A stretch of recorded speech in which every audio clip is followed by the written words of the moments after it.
Assalamualaikum warahmatullahi ta'ala wabarakatuh. Bismillah, alhamdulillah, wassalatu wassalamu ala asyrafil anbiya wal mursalin wa ala alihi wa sahbihi ajma'in amma ba'du.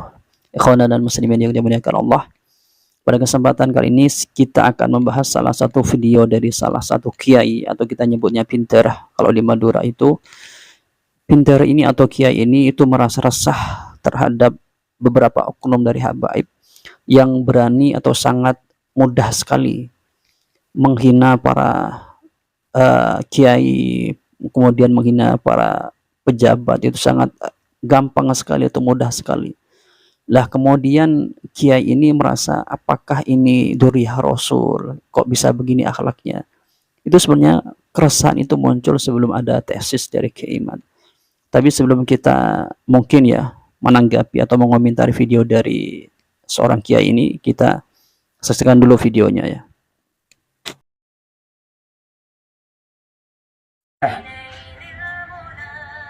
Nasab ini bukannya saya dukung Kiai Imad, bukan. Sebelum jauh Kiai Imaduddin Usman itu mengadakan tesis, saya itu sering merenung. Contoh ketika Gus Dur dihina-hina yang buta mata buta hati.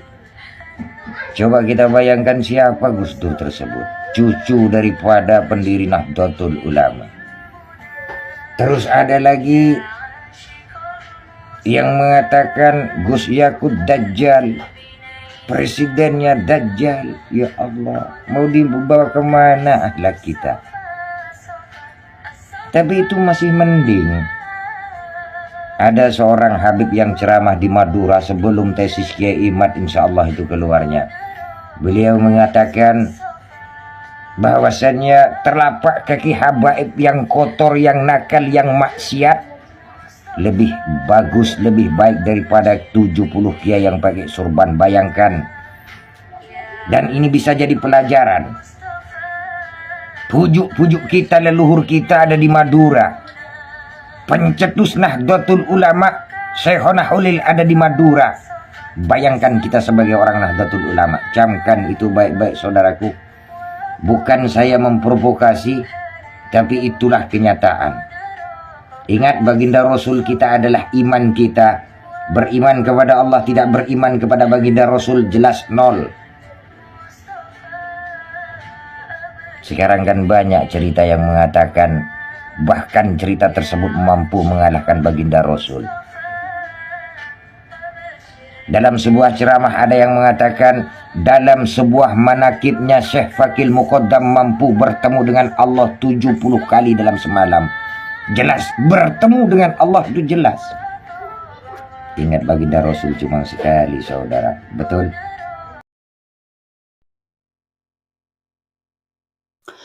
Dari penjelasan kiai tadi itu sudah jelas memang bahwasanya sebelum adanya tesis itu digarisbawahi begini, digarisbawahi bahwasanya sebenarnya bukan mendukung Kiai Imad, tapi begini. Tapi memang ada oknum beberapa habaib ini yang ceramahnya itu sangat gampang sekali menghina para kiai kita, para ulama kita, bahkan seorang pejabat pun gampang untuk dihina. Kiai kita disebut sebagai begini dan begitu.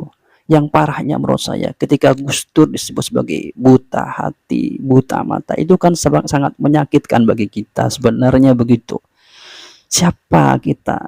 Siapa Gus Dur itu sebenarnya buat kita? Gus Dur itu adalah seorang putra dari pencetus Nahdlatul Ulama, merupakan adalah guru dari ulama-ulama yang ada di Indonesia.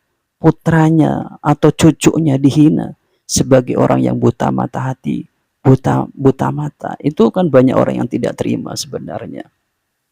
Kemudian juga ketika ada sebagian habaib yang mengatakan bahwasanya telapak kaki habaib yang kotor, yang pendosa, ahli maksiat lebih mulia daripada kakinya seorang ulama. Ini kan sebenarnya kata-kata yang tidak pantas keluar dari seseorang yang katanya seorang dzurriyyah Rasul. Ini menjadi masalah yang sangat besar ketika dipublish di sosmed atau di sosial media, banyak di sana orang yang tidak diterima begitu tentang masalah pernyataan itu. Dan juga kalau kita lihat pernyataan bahwasanya ada seorang yang disebut sebagai wali min dzurriyyatir rasul atau disebut sebagai turunan atau klan Ba'alawi yang disebut saja sebagai Faqil Muqaddam, beliau namanya, bisa mi'raj 70 kali bertemu dengan Allah. Makanya ketika bahasa bertemu, maka sorif atau pemahaman yang muncul di masyarakat itu bertemu secara jasad dengan Allah Subhanahu wa taala. Hal yang seperti itu sangat tidak mungkin, menyaleh kepada syariat yang ada. Cerita-cerita yang ada, ulama terdahulu bertemu dengan Allah Subhanahu wa taala itu hanya sebatas ru'yah saja, sebatas mimpi saja, tidak dengan jasadnya, tidak. Bagaimana seorang manusia selain Rasulullah Muhammad SAW mampu bertemu dengan Allah Subhanahu wa taala, sedangkan malaikat Jibril pun tidak mampu bertemu berhadapan dengan nurnya Allah Subhanahu wa taala. Itu sangat bertentangan sekali ketika ada orang setingkatan wali bertemu dengan Allah Subhanahu wa taala 70 kali di dalam satu hari satu malam. Anggaplah seperti itu, sangat tidak mungkin. Kita lihat bahwasanya salah satu wali yang sangat masyhur di kalangan ulama di zamannya dan sampai sekarang adalah Syekh Abdul Qadir Al-Jailani. Habib Muhammad Abdul Qadir Al-Jailani. Beliau ini tidak ada kisah dari beliau yang dinyatakan oleh ulama sezamannya atau setelahnya beliau mampu bertemu dengan Allah Subhanahu wa taala secara yaqadhah, secara jasadnya, tidak ada. Ulama sekelas Syekh Abdul Qadir Jailani qaddasallahu sirrahu, apalagi mungkin sekelas di bawahnya beliau, itu sangat tidak mungkin. Kemudian ketika keresahan itu muncul, kenapa kok orang-orang yang mengaku sebagai dzurriyyah Rasul, cerminan kutuhnya, akhlaknya kok seperti itu? Padahal kita tahu Rasulullah Muhammad SAW itu dikatakan bahwasanya beliau itu innama bu'istu liutammima makarimal akhlak. Sesungguhnya kami mengutusmu Muhammad untuk menyempurnakan akhlak-akhlak yang ada. Apa mungkin secara logika, apakah mungkin secara syariat Rasulullah tidak menurunkan akhlak yang beliau emban itu kepada dzurriyyahnya? Maka logika nalar secara normal, logika yang normal bertentangan. Oleh karena itu banyak dari masyarakat kita sekarang sudah merasa resah. Kok begini? Para sadah yang mengaku mereka adalah dzurriyyah Rasulullah Muhammad SAW. Dan juga Rasulullah SAW itu diberikan cara, kaifiyah oleh Allah Subhanahu wa taala ketika menegur, menasihati orang yang tidak benar secara syariat. Tolong misalnya anggap para yang sadah Ba'alawi ini mengatakan ini kan menasihati orang itu, ada yang keras, ada yang lembut. Meskipun ada bahasa keras dan lembut, keduanya ini secara kaifiyah, secara cara tidak akan keluar dari apa yang dicontohkan oleh Rasulullah Muhammad SAW yang telah disabdakan oleh Allah Subhanahu wa taala di dalam Al-Qur'annya. Apa Allah berfirman di dalam Al-Qur'annya? Wajadilhum billati hiya ahsan. Berdiskusilah, bermunadharah dengan mereka dengan billati hiya ahsan, dengan sebaik-baiknya mujadalah, munadharah. Sehingga ulama dengan bahasa ini kemudian mengatakan begini, yang billati ahsan itu adalah ahsanul mau'idhah, ahsanul munadharah, dengan bahasa yang baik ketika kita menasihati orang, ketika kita bermuamalah dengan orang, bermuamalah dengan baik, tidak dengan muamalah, tidak memberikan mau'idhah yang tidak disyariatkan oleh syariat, seperti mencaci maki orang, mengatai orang, itu sangat dilarang oleh syariat. Karena tidak ada syariat itu yang memperbolehkan, melegalkan seseorang muslim mencaci sama muslim, tidak ada. Oleh karena ini, menurut saya, orang-orang yang ada di zaman sekarang, pemikirannya yang resah dari terdahulu sampai sekarang itu, secara teknis, menurut pengamatan saya, itu malah membela tesisnya Kiai Imad. Begitu. Dan kalau kita lihat atau kita amati bahwasanya para sadah Ba'alawi ini sebenarnya lebih seperti mereka ini ketika memberikan satu hujah, lebih membela kepada kelompoknya, begitu.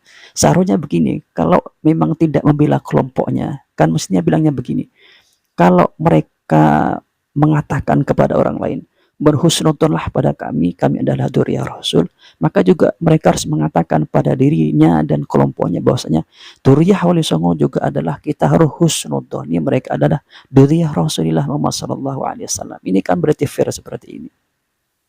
Jangan mereka meminta dirinya untuk dihusnudzoni, tapi mereka tidak mau berhusnudzon kepada orang. Itu keliru menurut saya. Kita bisa bahasa seperti ini. Kita mau dihormati orang, tapi tidak mau menghormati orang. Makanya ada bahasa seperti ini dari teman-teman atau kiai-kiai Madura, itu ada bahasa seperti ini. Kalau orang itu sudah pakai surban yang tebal, maka untuk menunduk atau menghormati kepada orang itu sangat enggan sekali. Hatta kepada orang sepuh pun, atau kiai sepuh, misalnya yang labelnya kiai kampungan begitu, untuk cium tangan, menunduk itu sangat enggan sekali atau sangat berat sekali, karena mungkin berat dengan surbannya. Makanya ada kiai-kiai khususnya di Madura itu tidak mau pakai surban, karena takut hatinya itu terkotori dengan memakai surban begitu. Mungkin bacaan tidak pantas, bukan tidak sunnah loh memakai surban, tetap sunnah. Tapi kalau orang tidak bisa mengemban sunnah yang dia pakai, bukan maslahah yang dia dapat, bukan maslahah yang dia berikan, tapi mafsadah kepada dirinya, membuat dirinya sombong, ujub dan lainnya, sehingga membuat orang itu merasa tidak nyaman dengan dirinya. Ya mungkin itu ya yang dapat kami sampaikan. Sekali lagi, di dalam masalah pernasaban ini kita harus berpikir secara objektif. Kalau kita minta dari pihak yang sebelah husnudzon kepada pihak yang sebelah, seharusnya kita juga bisa minta kepada pihak yang sebelahnya juga, kepada pihak yang lainnya untuk berhusnudzon juga. Jadi intinya kalau sama-sama kita menganggap sama-sama dzurriyyah, maka memakailah cara-cara kaifiyah yang hasanah, cara yang baik, cara yang sopan. Karena cara yang sopan ini akan membuahkan suatu kebaikan.